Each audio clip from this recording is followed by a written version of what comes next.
ہی یہ بات نکل کے آئی. اچھا سر، یہ کہا جاتا ہے کہ علی گڑھ جو ہے سر سید نے اپنی جاتی کے لیے بنا دیا. اپنی جاتی کے تمہارے لوگ کیوں نہیں بنائے؟ بھائی اگر تم کو اتنا تمہارے اپنے لوگوں کا درد تھا تو تمہارے لوگ کیوں نہیں کوئی یونیورسٹی بنا لیا؟ اپنی بنوا لیے ہوتے. یا آج کیوں نہیں بنا رہے کوئی یونیورسٹی؟ پہلی بات یہ ہے کہ جو آدمی کھانے کے لیے ترس رہا ہو، جس کے لیے پہننے کے کپڑے نہ ہو، رہنے کے لیے گھر نہ ہو، وہ یونیورسٹی کہاں سے بناتا؟ جب پورے مسلم دور میں یہ کہا گیا کہ جو او بی سیز کے لوگ تھے، ایس سی ایس ٹی لوگ تھے جو مسلم، ان کو باضابطہ جو ہے ان کے نسب کی تحقیق کر کے ان کو پوسٹ ہٹا دیا گیا، تعلیم حاصل نہیں کرنے دیا گیا، دولت نہیں حاصل کرنے دیا گیا، تو ان کے پاس پیسے وسائل کہاں تھے؟ مینس کہاں تھے کو بناتے ہو؟ اور آج تو بہت انہوں نے بنایا ہے.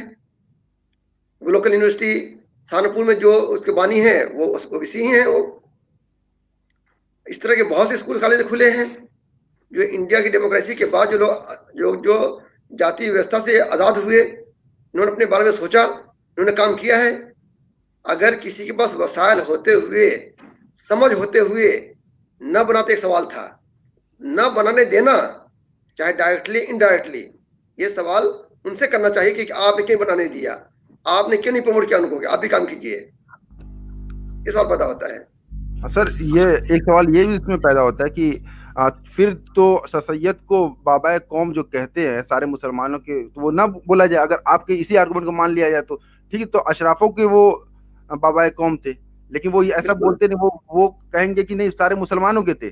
ٹھیک ہے، اب پھر ہم جب زیادہ آرگومنٹ کرتے ہیں تو کہتے ہیں کہ بھائی اپنی کیوں نہیں تم نے بنا لیا؟ جب ہمیں اپنی بنانی تھی تو پھر یہ تم مانو نا کہ وہ تمہارے لیے بنی تھی. اور آج بھائی، ہم وہاں پڑھ رہے ہیں تو سنویدھان کی وجہ سے پڑھ رہے ہیں. مسئلہ یہ ہے کہ سر سید نے اپنی کتاب میں جو پیشہ ور برادریاں ہیں، جو S C S T O B C Muslims ہیں، ان کو مسلمان تک نہیں مانا ہے. ان کو نام لیا ہے جلاہے پیشہ برادریاں، یہ نام لے کے پکارا ہے. یہ نہیں کہا کہ مسلمان ہیں. مسلمان صرف مانتے ہیں اشراف مانتے ہیں. وہ آپ دیکھیے کہ جو نصیحت کرتے ہیں کہ بھائی نوابزادوں، مسلمانوں، تم جو ہے انگریزوں کے خلاف بغاوت نہ کرو. ایک وقت آئے گا کہ وہ لوگ خان پٹھان، سید شیخ، جن کے خون میں ابراہیم کے خون کی بو آتی ہے، وہ بڑے بڑے افسر بنیں گے. اور باضابطہ انہوں نے یہ بار کیا اس کو، انگریز گورنمنٹ کو، کہ جو نیچی ذات کے لوگ ہیں وہ حکومت کے لیے، ملک کے لیے فائدہ مند نہیں ہیں. جو اشراف ہیں سر وہ ملک کے لیے فائدہ مند ہیں. تھوڑی آپ کی آواز پھنس رہی ہے. ہاں کریں انہوں نے یہ کہا کہ جو اشراف ہیں وہ ملک کے لیے بھی اور گورنمنٹ کے لیے بھی بہت مفید ہیں، لیکن جو رذیل ذات کے لوگ ہیں نہ وہ ملک کے لیے مفید ہیں نہ وہ انگریزوں کے لیے ہیں. اشراف جو ہیں انگریزوں کی حکومت کی فرما برداری کا جو ہے سر، یہ آپ ٹھپا. کی آواز لگتا ہے کہ کچھ انٹرنیٹ کی دقت کی وجہ سے آپ کی آواز جو ہے بہت صاف نہیں آ پا رہی ہے. بات یہ تھی ابھی جو سر کہہ رہے تھے، وہ بات یہ ہے کہ جو قوم کا جو نظریہ تھا، اس قوم کے نظریے میں پسماندہ جاتیاں نہیں آتی تھی. اور یہ کئی بار ہم لوگ دیکھ چکے ہیں، اور جب آپ پڑھیں گے، آپ ادھین کریں گے تو سمجھ میں آئے گا کہ قوم کو وہ انہی کو مانتے تھے جو ودیشی تھے، جو ودیش سے یہاں پہ آئے تھے. ان کو قوم مانتے تھے. جو یہاں سے دھرمانترت پسماندہ مسلمان تھے، جو یہاں کے مول نواسی تھے، اس کو قوم میں نہیں مانا جاتا تھا. اور یہ آپ جب اتہاس کا ادھین کریں گے تو دیکھیں گے کہ یہ قوم میں پسماندہ جاتی تب سے شامل ہونی شروع ہوئی ہے جب سے لوکتنتر بھارت میں مضبوط ہونے لگا. ہر ویکتی ایک ووٹ کے روپ میں جیسے بدلنے لگا تو ان کو ضرورت پڑ گئی کہ ہمیں ان جاتیوں کو بھی جوڑنا پڑے گا، ورنہ ہم ووٹ کی.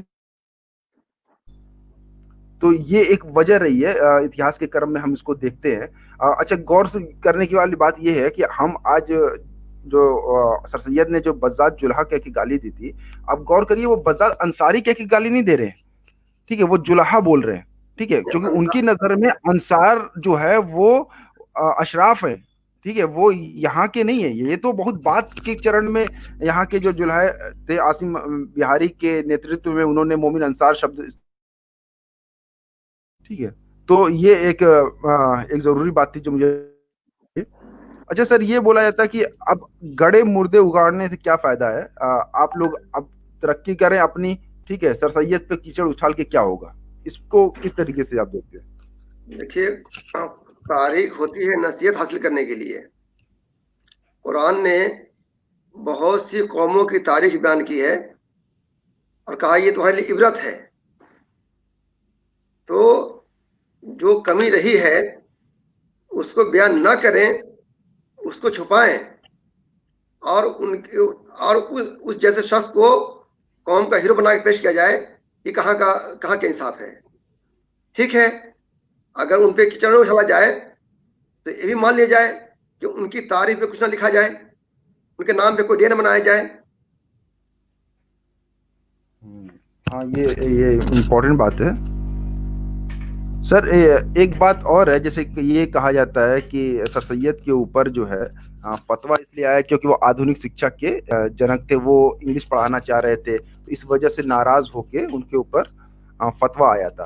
حالانکہ میں اس پہ بھی ابھی ادھین کیا تھا تو تھوڑا سا اس پہ بھی پتا چلا کہ علی گڑھ سے زیادہ الہ آباد یونیورسٹی سے انگلش سے گریجویٹ ہوئے تھے, آدھونک شکشا کے وہاں سے زیادہ لوگ نکلے تھے. ٹھیک ہے, تو اور انگریز سر سید سے پہلے انگریزی جو مسلمان تھے, اشراف مسلمان, وہ سرکاری نوکری میں بھی تھے. ٹھیک ہے, اس کے آنکڑے موجود ہیں, میں آنکڑا شیئر بھی کر دوں گا نیچے آپ کے کمنٹ باکس میں.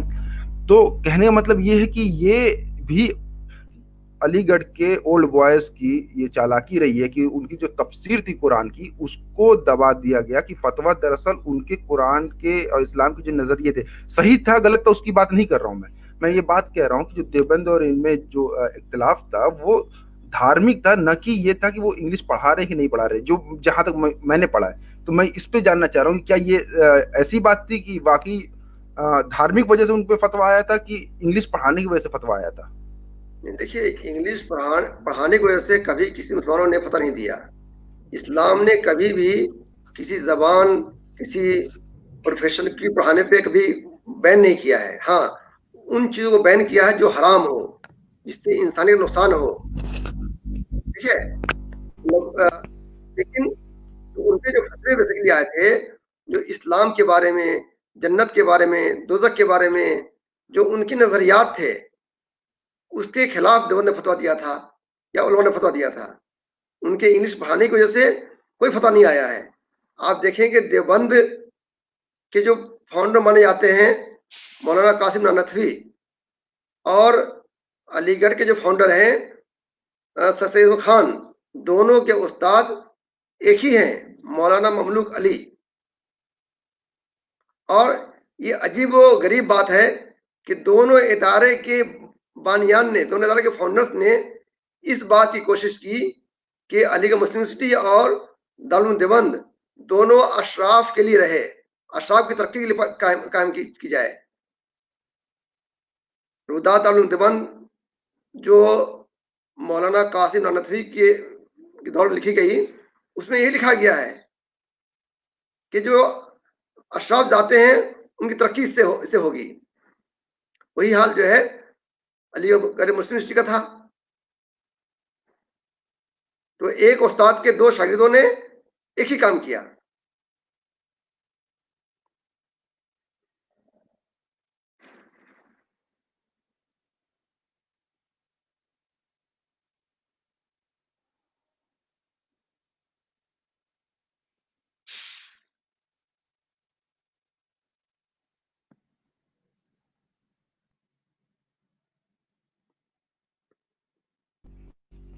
ہاں سر, آواز آ رہی ہے سر؟ ہاں, آپ کی آواز بیچ میں بہت ڈسٹرب ہو جا رہی تھی, تو ابھی آ رہی ہے سر. ہاں بولیے, کیا کہہ رہے تھے آپ؟ میں یہ کہہ رہا تھا